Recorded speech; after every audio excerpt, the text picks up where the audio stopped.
Hello students, आपका स्वागत है आज के इस वीडियो में। आज के इस वीडियो की हमारी टॉपिक है वर्ग 16 के तत्व, एलिमेंट्स ऑफ ग्रुप 16। आज की ये वीडियो इस टॉपिक के लिए भाग 2 है। भाग 1 वाली वीडियो में हमने पढ़ा था वर्ग 16 के तत्व क्या होते हैं और उनके कुछ सामान्य लक्षणों को डिस्कस किया था। यदि आपने भाग 1 वाली वीडियो नहीं देखी है और आप देखना चाहते हैं तो आपकी सुविधा के लिए इस वीडियो के डिस्क्रिप्शन में पिछले वीडियो का लिंक दिया गया है, जहां से आप उसको आसानी से देख सकते हैं। यहां पर आप देख सकते हैं आपको वर्ग 16 के तत्व दिखाए गए हैं। तो आज के इस वीडियो में हम आगे से बात करेंगे, जहां तक हम लोगों ने भाग 1 में कंप्लीट कर लिया था उसके आगे से। आज के इस वीडियो में जो पहली टॉपिक हम डिस्कस करेंगे वो है आयनन एंथैल्पी, जो कि बोर्ड एग्जाम के लिए काफ़ी इंपॉर्टेंट है। तो अच्छे से समझने का प्रयास करें इसको, और मैं बहुत अच्छे से समझाने का भी प्रयास करूंगा ताकि आपको बिल्कुल क्लियर रहे। तो आप पहले से ही जानते हैं कि किसी वर्ग में जब ऊपर से नीचे जाते हैं तो परमाणु त्रिज्या बढ़ने के साथ आयनन एंथैल्पी घटती है। यही बात लागू होगी वर्ग 16 में भी। तो हम लिखेंगे वर्ग 16 में ऊपर से नीचे जाने पर आयनन एंथैल्पी घटती है। अब क्वेश्चन ये है कि आयनन एंथैल्पी घटती क्यों है। इसको वर्ग 16 के तत्वों के उदाहरणों से हम समझते हैं। तो यहाँ पे 2 उदाहरण लेते हैं, एक ऑक्सीजन को लेते हैं और एक सल्फर को लेते हैं। तो देखिए यहाँ पर हमने ऑक्सीजन के इलेक्ट्रॉनिक विन्यास को लिखा है और यहाँ पे हमने सल्फर के इलेक्ट्रॉनिक विन्यास को लिखा है। आप देखें तो ऑक्सीजन में 2 कक्षाएं हैं, पहली और दूसरी, और यहाँ पे आप देखें तो पहली, दूसरी और तीसरी 3 कक्षाएं हैं। थोड़ा और क्लियर करते हैं इसके परमाणु संरचना को बनाकर। तो यदि ऑक्सीजन के परमाणु संरचना को हम बनाएंगे तो इसका केंद्रीय भाग नाभिक होगा, जिसमें न्यूट्रॉन और प्रोटॉन होंगे, और इसके चारों तरफ हमने 2 कक्षाएं बनाई हैं जिनमें आपको रेड डॉट से इलेक्ट्रॉन दिखाए गए। आप जानते हैं नाभिक से बाह्यतम कोश के इलेक्ट्रॉन के बीच की जो दूरी होती है इसको हम कहते हैं परमाणु त्रिज्या।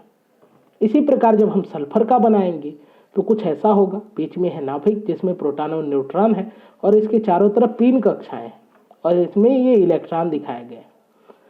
यहाँ पर आप देखें तो कक्षाएं 3 हैं, इस वजह से ये परमाणु त्रिज्या बड़ी हो गई है, क्योंकि नाभिक से बाह्यतम कोश के इलेक्ट्रॉन की दूरी अधिक हो जाएगी जब एक नई कक्षा जुड़ेगी। तो इस आधार पर आप कह सकते हैं कि जब हम इस वर्ग में ऊपर से नीचे जा रहे हैं तो नई कक्षाएं जुड़ रही हैं, और नई कक्षाओं के जुड़ने के साथ परमाणु त्रिज्या भी बढ़ रही है। उम्मीद है कि इतनी बात आपको क्लियर हो गई है। अब क्वेश्चन ये है कि परमाणु त्रिज्या बढ़ने से आयनन एंथैल्पी पे क्या प्रभाव पड़ेगा। तो इसके लिए मैं आपको थोड़ा समझाता हूं कि आयनन एंथैल्पी होती क्या है। क्लास 11th में आपने पढ़ा होगा कि किसी आइसोलेटेड मतलब विलगित गैसीय परमाणु से एक इलेक्ट्रॉन निकालने के लिए आवश्यक ऊर्जा को उसकी आयनन ऊर्जा या आयनन एंथैल्पी कहते हैं। क्लियर है।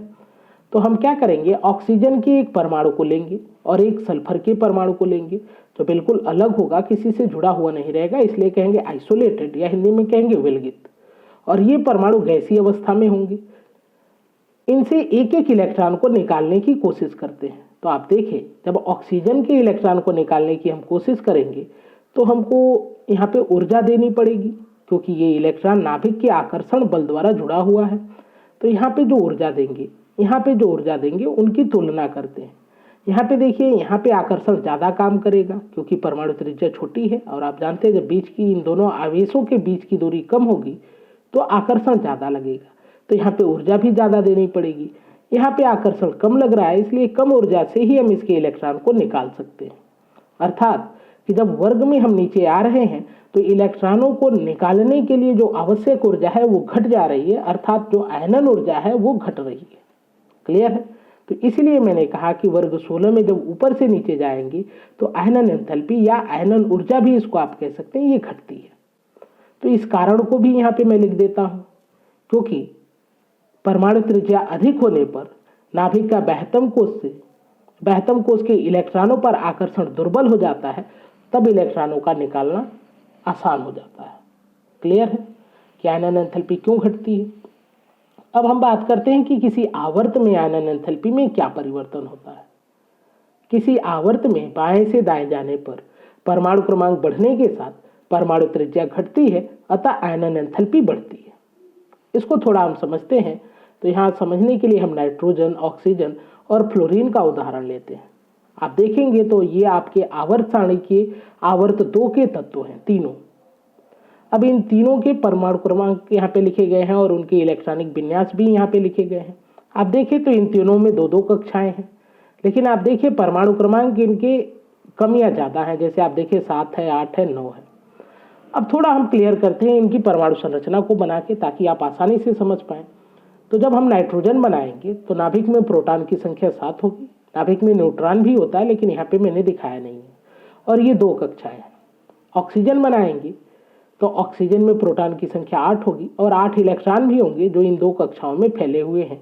और फ्लोरीन में प्रोटॉन की संख्या 9 हो जाएगी और ये 9 इलेक्ट्रॉन 2 कक्षाओं में फैले हुए हैं। अब क्योंकि सभी तीनों परमाणुओं में 2 ही कक्षाएं हैं, तो आप सोचेंगे कि नाभिक से बाह्यतम कोश की दूरी समान होगी, लेकिन ऐसा नहीं है। एक्चुअल में क्या है कि जैसे परमाणु क्रमांक बढ़ता है, आप देखें नाभिक का आवेश भी बढ़ जाएगा, क्योंकि 9 प्रोटॉन की वजह से यहाँ पे आवेश है। यहाँ पे आवेश कुछ कम होगा क्योंकि प्रोटॉन 8 है। यहाँ पे आवेश थोड़ा और कम होगा नाभिक का, क्योंकि प्रोटॉन की संख्या कम हो गई। तो जैसे जैसे परमाणु क्रमांक बढ़ता है तो वैसे नाभिक का आवेश बढ़ता है, और जब नाभिक का आवेश अधिक होगा तो नाभिक अपने इलेक्ट्रॉनों पे आकर्षण बल भी अधिक लगाता है। क्योंकि यहाँ पे देखें दूरी तो लगभग एक जैसी थी। तो यहाँ पे हम बात करें फ्लोरीन में, तो फ्लोरीन अपने इलेक्ट्रॉनों पे आकर्षण ज़्यादा लगाएगा, और इस आकर्षण के कारण जो इलेक्ट्रॉन होते हैं फ्लोरीन में वो थोड़ा नाभिक की तरफ शिफ्ट होने लगते हैं। यानी कि अब कहें तो हम कह सकते हैं कि परमाणु संकुचित हो जाता है, इसलिए इसकी त्रिज्या घट जाती है। यहाँ पे आप देखिए फ्लोरीन की अपेक्षा प्रोटॉन कम है, तो यहाँ पे जो आकर्षण लगेगा इलेक्ट्रॉनों पर वह भी कम होगा। तो यहाँ पर जो परमाणु होगा वो संकुचित तो होगा, लेकिन उतना नहीं होगा जितना फ्लोरीन में हो रहा था। तो यहाँ पे संकुचन थोड़ा कम होगा, इसलिए इसकी परमाणु त्रिज्या थोड़ी ज़्यादा होगी फ्लोरीन से। और ऐसे आप देखें तो नाइट्रोजन की परमाणु त्रिज्या सबसे ज़्यादा होगी। तो यही हमने कहा कि जब किसी आवर्त में आप बाएं से दाएं जाएंगे तो परमाणु क्रमांक बढ़ने के साथ परमाणु त्रिज्या घटती है, क्योंकि जैसे परमाणु क्रमांक बढ़ेगा प्रभावी नाभिकीय आवेश बढ़ेगा, और जिससे परमाणु संकुचित होने लगेंगे। और आप जानते हैं जब परमाणु त्रिज्या घट जाएगी तो आयनन एंथैल्पी बढ़ जाएगी, क्योंकि अब इस इलेक्ट्रॉन को निकालना कठिन है, इसको निकालना थोड़ा आसान है। क्योंकि जब आकर्षण ज़्यादा लगेगा तो इलेक्ट्रॉन को निकालना कठिन हो जाएगा। क्लियर है? लेकिन यहाँ पर एक अपवाद आपको देखने को मिलता है, और यही आपके एग्जाम के लिए बहुत इंपॉर्टेंट होता है। नाइट्रोजन की आयनन एंथैल्पी ऑक्सीजन से अधिक होती है। यहाँ पे हम देखें परमाणु त्रिज्या के आधार पे, तो हम कहेंगे नाइट्रोजन की आयनन एंथैल्पी कम होनी चाहिए, ऑक्सीजन की अधिक होनी चाहिए। क्यों? क्योंकि नाइट्रोजन में जो नाभिक है इससे बाह्यतम कोश के इलेक्ट्रॉन की दूरी थोड़ी ज़्यादा है और यहाँ पे थोड़ी कम है। और आप जानते हैं जब नाभिक से बाह्यतम कोश के इलेक्ट्रॉन की दूरी कम होगी तो नाभिक का आकर्षण ज़्यादा लगेगा, और तब ऊर्जा की आवश्यकता भी अधिक होगी इलेक्ट्रॉन निकालने के लिए। क्लियर है? लेकिन यहाँ पे क्या कारण है कि नाइट्रोजन की परमाणु त्रिज्या तो बड़ी है, फिर भी इसकी आयनन एंथैल्पी अधिक है ऑक्सीजन से। इसको थोड़ा समझते हैं, ये बहुत ही इंपॉर्टेंट क्वेश्चन है आपके एग्जाम के लिए। तो नाइट्रोजन की आयनन एंथैल्पी ऑक्सीजन से अधिक होती है, इसका कारण है नाइट्रोजन का इलेक्ट्रॉनिक विन्यास। क्योंकि नाइट्रोजन के बाह्यतम कोश का जो पी उपकोश है वो अर्धभरित होता है, जो कि एक अस्थायी विन्यास है। यहाँ पे थोड़ा लिख के आपको समझाते हैं। तो देखिए ये है नाइट्रोजन का इलेक्ट्रॉनिक विन्यास और ऑक्सीजन का इलेक्ट्रॉनिक विन्यास। आप देखें तो नाइट्रोजन के जो बाह्यतम कोश का इलेक्ट्रॉनिक विन्यास है इसमें S तो पूरा भरा हुआ है और P जो है ये हाफ फिल्ड है, यानी अर्धभरित है। यहाँ पे आप देखें S तो पूरा भरा हुआ है, लेकिन यहाँ पे P जो है उपकोश वो पूरा भरा हुआ भी नहीं है और आधा भरा हुआ भी नहीं है। और आप जानते हैं कि अर्धभरित उपकोश और पूर्ण भरित उपकोश अधिक स्थायी होते हैं। तो इसलिए नाइट्रोजन का इलेक्ट्रॉनिक विन्यास ऑक्सीजन की अपेक्षा अधिक स्थायी है, और इस स्थायित्व के कारण नाइट्रोजन इलेक्ट्रॉन को गंवाना नहीं चाहता है। क्योंकि एक इलेक्ट्रॉन निकालेंगे तो इसके स्थायित्व में कमी आएगी, और यदि ऑक्सीजन अपना इलेक्ट्रॉन दे देता है तो इसके स्थायित्व में वृद्धि होगी, क्योंकि ये फिर से पहुंच जाएगा 2p3 अवस्था में, जो कि एक अस्थायी विन्यास होगा। तो ये कारण है जिस वजह से नाइट्रोजन की आयनन एंथैल्पी ऑक्सीजन से अधिक होती है। उम्मीद है कि बात आपको समझ में आ गई होगी। तो चलिए अगले गुण की तरफ चलते हैं और बात करते हैं विद्युत ऋणात्मकता की। तो आप जानते हैं किसी वर्ग में ऊपर से नीचे जाने पर परमाणु त्रिज्या बढ़ने के साथ विद्युत ऋणात्मकता घटती है। तो ठीक यही बात वर्ग 16 में भी लागू होगी। यहाँ पे थोड़ा समझते हैं हम कि विद्युत ऋणात्मकता क्या होती है, ताकि ये बात आपको क्लियर हो जाए। जैसे देखिए यहाँ पे हमने अमोनिया का उदाहरण लिया है। ये जो नाइट्रोजन परमाणु है, ये इस आबंध में जो 2 इलेक्ट्रॉन है, आप जानते हैं ये एक एकल आबंध है और एकल आबंध में 2 इलेक्ट्रॉन होते हैं। इसमें से एक इलेक्ट्रॉन इस हाइड्रोजन का होगा और एक इलेक्ट्रॉन इस नाइट्रोजन का होगा। इन दोनों ने साझेदारी करके इस एकल बंध का निर्माण किया था। जो नाइट्रोजन होगा इस आबंध युग्म को अपनी तरफ आकर्षित करता है, ठीक है, और हाइड्रोजन भी अपनी तरफ आकर्षित करता है। देखिए अभी तो ये लगभग बीच में दिखाए गए हैं। अब क्या होगा कि ये दोनों अपनी तरफ इस आबंध युग्म को आकर्षित करते हैं और इस क्रिया में ये जो आबंध युग्म इलेक्ट्रॉन है वो नाइट्रोजन की तरफ सरक जाता है और इस वजह से नाइट्रोजन पे पार्शियल नेगेटिव चार्ज और हाइड्रोजन पे पार्शियल पॉजिटिव या धनावेश उत्पन्न होता है। क्लियर है। अब आप सोचेंगे कि सर इलेक्ट्रॉन नाइट्रोजन की तरफ क्यों सरक गया, तो इसका कारण है कि नाइट्रोजन, आप देखें नाइट्रोजन के बाह्यतम कोश में 5 इलेक्ट्रॉन है, अर्थात नाइट्रोजन जो है वो हाइड्रोजन की अपेक्षा अधिक विद्युत ऋणात्मक है। तो विद्युत ऋणात्मकता की यही परिभाषा होती है। क्या परिभाषा होती है? आबंध युग्म इलेक्ट्रॉन को आकर्षित करने की क्षमता ही विद्युत ऋणात्मकता कहलाती है। तो नाइट्रोजन परमाणु द्वारा जो इस आबंध युग्म इलेक्ट्रॉन को आकर्षित करने की क्षमता थी वही कहलाएगी नाइट्रोजन की विद्युत ऋणात्मकता। तो उम्मीद है आपको विद्युत ऋणात्मकता क्लियर हो गई है। अब बात करते हैं कि जब हम ऊपर से नीचे आते हैं तो विद्युत ऋणात्मकता घटती क्यों है? क्योंकि वर्ग में नीचे जाने पर परमाणु त्रिज्या बढ़ती है। अभी मैंने आपको बहुत अच्छे से समझाया था। अतः इलेक्ट्रॉनों को आकर्षित करने की क्षमता घट जाती है। जब परमाणु त्रिज्या बढ़ जाएगी तो आप जानते हैं कि आबंध युग्म इलेक्ट्रॉन को आकर्षित कौन करेगा? तो नाइट्रोजन का नाभिक ही करेगा। अब सोचो कि यदि परमाणु त्रिज्या अधिक होगी तो नाभिक से आबंध युग्म इलेक्ट्रॉन की दूरी भी अधिक होगी, तो नाभिक इन इलेक्ट्रॉनों को आकर्षित नहीं कर पाएगा। अर्थात हम ऐसे याद रख सकते हैं कि जब परमाणु की परमाणु त्रिज्या अधिक होती है तो उसकी विद्युत ऋणात्मकता कम होती है। तो ये बात यहाँ पे हमने लिखी है। यदि हम बात करें इस वर्ग की, जो कि वर्ग 16 है, तो इसमें जैसे जैसे हम नीचे आएंगे परमाणु त्रिज्या बढ़ती जाएगी और परमाणु त्रिज्या बढ़ने के साथ विद्युत ऋणात्मकता घटती जाएगी। एक स्पेशल पॉइंट है जो आपको बहुत ध्यान रखना है यहाँ पर, कि यदि हम ऑक्सीजन की बात करें तो ऑक्सीजन फ्लोरीन के बाद दूसरा सर्वाधिक विद्युत ऋणात्मक तत्व होता है। तो ऑक्सीजन की विद्युत ऋणात्मकता बहुत अधिक होती है। इससे ज्यादा बस एक ही तत्व की विद्युत ऋणात्मकता है, जो है फ्लोरीन। इस बात को आप ध्यान रखें। उम्मीद है कि आपको विद्युत ऋणात्मकता समझ में आ गई है। तो आगे हम बात करते हैं भौतिक अवस्थाओं की। तो यदि हम वर्ग 16 में बात करें तो वर्ग 16 का जो ऑक्सीजन है सामान्य ताप पर या आप कहें कमरे के ताप पर यह गैस होता है और बाकी के जो तत्व होते हैं ये ठोस होते हैं। तो ये बात यहाँ पे लिख देते हैं। वर्ग 16 में ऊपर से नीचे जाने पर भौतिक गुणों में क्रमिक परिवर्तन होता है। ऑक्सीजन कमरे के ताप पर गैस है। वर्ग 16 के शेष तत्व ठोस होते हैं कमरे के ताप पर। क्लियर है। वर्ग 16 में ऑक्सीजन द्विपरमाणु अणु है, यानी O2 के रूप में पाया जाता है।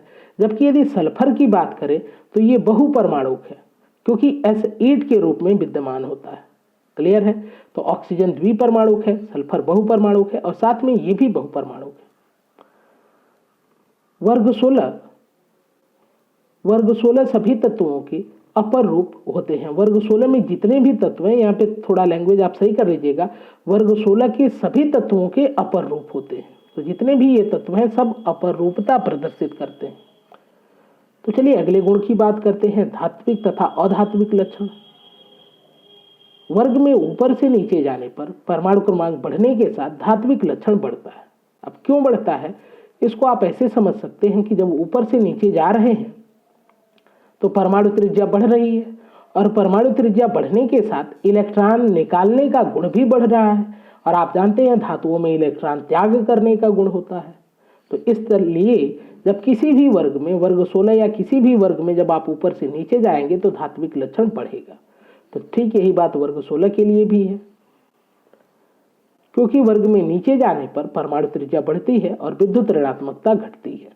तो नीचे जाएंगे तो परमाणु त्रिज्या बढ़ेगी, जैसा कि अभी मैंने आपको समझाया। साथ में विद्युत ऋणात्मकता की भी बढ़ेगी, विद्युत ऋणात्मकता घटेगी और विद्युत ऋणात्मकता जब घटेगी तो विद्युत धनात्मकता बढ़ेगी। और विद्युत धनात्मकता बढ़ने का मतलब है कि इसमें धात्विक लक्षण आएगा, क्योंकि धातुएं विद्युत धनात्मक होती हैं। क्लियर है? यदि हम बात करें वर्ग 16 की, तो यहाँ पर ऑक्सीजन और सल्फर, ये जो ऊपर के दो हैं ऑक्सीजन और सल्फर, ये अधातु हैं। लेकिन ये सिलेनियम और टेलुरियम की बात करें तो ये उपधातु हैं और पोलोनियम धातु है। इस बात से भी आप समझ सकते हैं कि जो धात्विक लक्षण है वो नीचे आने पे बढ़ रहा है, तभी तो पोलोनियम जो है वो धातु हो जा रहा है। तो इस बात को ध्यान रखें, ऑक्सीजन और सल्फर अधातु हैं, सेलेनियम और टेलुरियम ये उपधातु हैं और पोलोनियम धातु है। उम्मीद है ये पॉइंट भी आपको क्लियर हो गया है।